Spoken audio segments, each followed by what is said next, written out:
Hey guys, it's Samantha.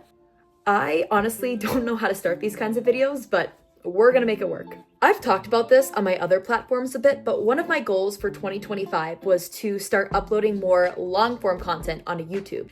Because of that, I figured starting with a Q&A would be a great way for you guys to get to know me, so we're gonna start with that. With that being said, last week I put up a story for my Instagram followers to give me some questions to answer in this Q&A. They had a lot of questions for me, which was awesome, but I narrowed it down to the ones that were most asked and some of my favorite ones. So let's get into it.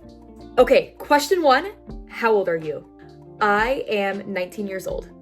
Question 2, how did you get started in sport karate? All right, so to give you guys a little bit of a backstory, I started martial arts when I was 5, and the style of martial arts I did was a hybrid between karate and taekwondo. And I started competing with that when I was 6 years old. I fell in love with it. I won my very first tournament and I kept on competing from there. And when I became a black belt, I went to this training camp down in Kansas. And this was a sport karate training camp. So they were training people to become better at sport karate and advance more in the competition scene. And I fell in love with it. I was so inspired. And because of that, I started to pursue more of a sport karate path. So I started working with a coach. We worked weekly. I would train on my own between 2 to 6 hours a day. And then I just kept on competing and progressing with those tournaments, and the rest is history. Question 3, how many world titles do you have? I have 8 world titles. So I have 3 in extreme weapons. I have 2 in musical weapons, 1 in creative weapons, 1 in traditional weapons, and the other one is a sync title actually with my teammate and friend, Maria Brutel Ferguson. She's pretty cool, by the way.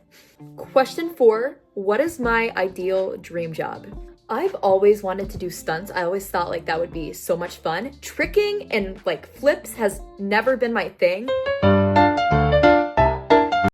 But doing like bow staff stunts for a movie or a show would be the ultimate dream. But honestly, just doing anything with martial arts feels like a dream to me because I'm so passionate about it. Question 5, I get this one all the time.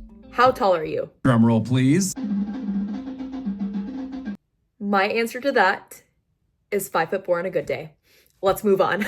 All right, question 6. What was going through your head before your first night show performance? I really like this question. So my first night show was US Open in 2021. And being in a night show was my dream for the longest time. It was such an amazing feeling to be able to be in the night show, especially with it being the US Open, because that is one of the most prestigious sport karate tournaments in the world.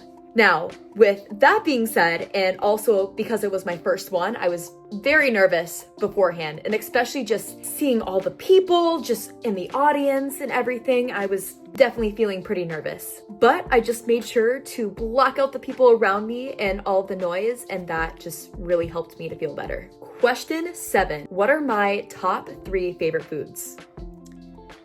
I'm gonna have to say chicken parmesan, fettuccine alfredo, and acai bowls. You can probably get from the foods that I just listed that Italian food and fruit are like my favorite things ever. Question 8, what are some of my hobbies outside of sport karate? Honestly, I love to travel, and I'm very lucky that I get to do that with all the competing that I do, but I love to travel, I love to explore. I love baking, especially like muffins. I really love that. And also I love to do bike riding in the summer. All right, moving on. Question 9, what was the most challenging moment of my sport karate career? Honestly, there have been a lot of challenging moments, and I think this is just something that every athlete can relate to, but injuries have been some of the most difficult things for me. So I've had a couple of pretty major injuries. 5 years ago, I tore my labrum in my shoulder while sparring, and then actually last August, I was competing and I twisted wrong, which resulted in a spinal cord injury, which I'm still dealing with that one. Personally, for me, what makes those injuries so difficult is having to pause training and not being able to compete, especially if it's at like the beginning or the middle of the season. Those are the worst times to get injured, and it's not fun, especially when you feel like you're making all this progress and then all of a sudden this happens and then you have to stop. It's definitely something though that all athletes in any sport can relate to, but you just come back stronger from those injuries, I guess, right? Last question, what was my favorite sport karate memory? I've had a bunch of really good sport karate memories, but my favorite was probably back in 2023 at the Quebec Open when I won my very first overall grand championship. This was a big goal of mine for the longest time, and to accomplish that goal at the Quebec Open night show was just incredible.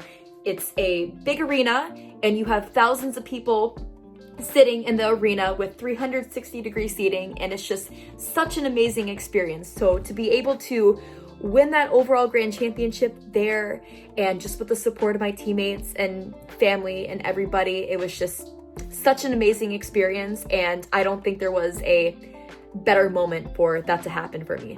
And that'll conclude this Q&A. I hope you guys enjoyed this as much as I enjoyed answering these questions. Like I said at the beginning of this video, I plan on creating more on YouTube besides just shorts, so make sure to subscribe to follow along with this journey. Thank you for watching, and I will see you guys in the next video.